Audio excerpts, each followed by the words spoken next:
ഒക്കെ ചെയ്ത്. എന്തായാലും അതൊക്കെ സംഭവിച്ചതിന് ശേഷം ഭഗവാൻ വാമനന് മഹാബലിയെ ചവിട്ടി പാതാളത്തിലേക്ക് താഴ്ത്തി. ഒരു അവതാരത്തിന്റെ ദൗത്യം പൂർണ്ണമാകുമ്പോൾ പൂർത്തിയാകുമ്പോൾ മഹാപ്രളയം ഉറപ്പാണ്. അതെല്ലാ യുഗങ്ങളിലും അങ്ങനെ തന്നെയാണ്. അപ്പം വാമനാവതാരം കഴിഞ്ഞതിന് ശേഷം, അതായത് മഹാബലിയുടെ പാതാള ഗമനത്തിന് ശേഷം സൗത്ത് ഇന്ത്യയിൽ എല്ലാം ഓൾമോസ്റ്റ് നമുക്കറിയാലോ, സൗത്ത് ഇന്ത്യ എന്ന് പറഞ്ഞാൽ 3 ഭാഗവും കടല് ചുറ്റിപ്പെട്ട് കിടക്കുന്ന സ്ഥലമാണ്. മഹാപ്രളയം ഉണ്ടായി. ആ സമയത്ത് സത്യയുഗത്തിലെ ശ്രീലങ്കയും പിന്നെ അതുപോലെ കുമാരിഖണ്ഡവും ഇതെല്ലാം ഒന്നിച്ചു കിടക്കുമായിരുന്നു. കേരളം എല്ലാം ഒന്നിച്ചു കിടക്കുമായിരുന്നു. അപ്പൊ ഈ പ്രളയത്തിന്റെ ഭാഗമായിട്ട് ശ്രീലങ്കയൊക്കെ ആ പ്രളയത്തിൽപ്പെട്ട് അങ്ങ് വിട്ടുപോകും.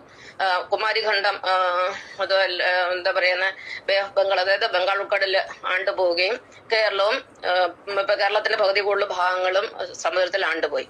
അപ്പൊ ആ യുഗം കഴിഞ്ഞു. പിന്നീട് അടുത്ത യുഗമാണ് ത്രേതായുഗം. ത്രേതായുഗം ആയപ്പോഴത്തേക്കിന് പരശുരാമാവതാരം നടന്നു. ഭഗവാൻ വന്നു. അപ്പൊ കേരളം വീണ്ടെടുക്കുന്നത് അങ്ങനെയാണ്. കാരണം ഒരു യോഗി, അപ്പൊ അത് എനിക്കായാലും ശരി, ഞാനൊരു യോഗിയാണ്. പല സിദ്ധികളും ഉണ്ട്. അത് മനുഷ്യർക്ക് അറിയത്തില്ല. അത് പ്രകടിപ്പിക്കേണ്ട സമയത്ത് മാത്രമേ പ്രകടിപ്പിക്കാൻ പറ്റുകയുള്ളൂ. എന്ത് കാര്യമാണെങ്കിലും യോഗി വിചാരിച്ചാൽ നടക്കും. അതുകൊണ്ട് പരശുരാമൻ എന്ന് പറയുന്ന അവതാരം എന്ന് പറഞ്ഞാൽ യോഗിയാണ്. അദ്ദേഹം മഴു എറിഞ്ഞെന്നുള്ള സത്യമാണ്. അവിടുന്ന് ഗോകർണത്തിൽ നിന്നും മഴു എറിഞ്ഞു. അത് അവിടെ വരെ പോയി വീണോ എന്നൊന്നും പറയാൻ പറ്റത്തില്ല. ചിലപ്പം വായു ഭഗവാന്റെ സഹായം കൊണ്ട് അത് കന്യാകുമാരി വരെ പോയി വീഴാനുള്ള സാധ്യതയുണ്ട്. അത് ലോജിക്കലി അല്ലെങ്കിൽ യുക്തിപരമായിട്ട് തോന്നുമ്പോൾ നമുക്ക് അതിലൊക്കെ പല എന്താ പറയുന്നത് സംശയങ്ങളും ഉണ്ടാവാം. എന്തായാലും പരശുരാമൻ മഴു എറിഞ്ഞു. ആ ഒരു ഭഗവാന്റെ ഒരു എന്താ പറയുന്ന ആത്മീയ സിദ്ധി കൊണ്ട് ആ കടല് നീങ്ങിപ്പോയി. കാരണം കടലിൽ ഇരിക്കുന്ന ഭഗവാൻ നാരായണനാണ്. പരശുരാമൻ ഭഗവാൻ നാരായണനാണ്. ഭഗവാൻ പറഞ്ഞു കഴിഞ്ഞാൽ കടല് മാറിപ്പോയതിന് യാതൊരു സംശയമില്ല.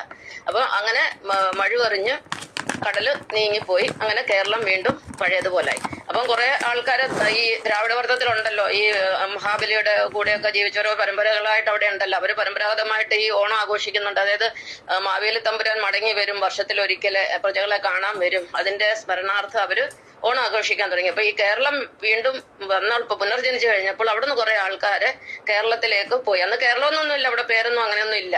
അവരും അങ്ങനെ തെക്കോട്ട് പോയി. അവിടെ ദ്രാവിഡവർത്തത്തിന്റെ മറ്റൊരു ഭാഗമായ കേരളത്തിൽ അവര് പോയി താമസിക്കാൻ തുടങ്ങി. അവിടെ അവര് അവരുടെ സാമ്രാജ്യം അവിടെ പിന്നെ വളർത്തിയെടുത്തെന്ന് അവരും തലമുറകളായിട്ട് പിന്നെ അവിടെ കേരളത്തിൽ താമസിക്കാൻ തുടങ്ങി. അങ്ങനെയാണ് ഈ കേരളത്തിലെ ഈ ഓണാഘോഷം വന്നത്. അപ്പൊ സൗത്ത് ഇന്ത്യ മൊത്തത്തിൽ ഓൾമോസ്റ്റ് എല്ലാം ദ്രാവിഡവർത്തത്തിലാണ്. അവിടെ അസുരന്മാരാണ് ഇന്നും. അതുകൊണ്ടാണ് ഈ സൗത്ത് ഇന്ത്യയിലൊന്നും ഇന്നും ജനതാ പാർട്ടി അല്ലെങ്കിൽ BJP ഒന്നും അവിടെ ജയിക്കാത്തതിന് പ്രധാന കാര്യം അതാണ്. ഇനിയിപ്പോ കേരളത്തിൽ ഇലക്ഷൻ വന്നാൽ എനിക്ക് വലിയ പ്രതീക്ഷയൊന്നുമില്ല അവിടെ BJP ജയിക്കുന്നത്. കാരണം അവിടുത്തെ ആൾക്കാരുടെ മനസ്സ് മുഴുവനും 67% ആൾക്കാരുടെ മനസ്സ് മുഴുവനും ആസുരീകമാണ്. അതിന് യാതൊരു സംശയമില്ലാത്ത കാര്യമാണ്. അപ്പൊ ഞാൻ വിചാരിക്കുന്നു നിങ്ങൾക്ക് കുറച്ച് മനസ്സിലായി കാണും എങ്ങനെയാണ് വാമനന് ശേഷം കേരളം രൂപപ്പെട്ട, അല്ലെങ്കിൽ മഹാബലിക്ക് ശേഷം എങ്ങനെയാണ് കേരളം രൂപപ്പെട്ടതെന്നുള്ള ആ ഒരു സംശയം മാറിക്കിട്ടിയെന്ന് ഞാൻ വിചാരിക്കുന്നു. ഇതാണ്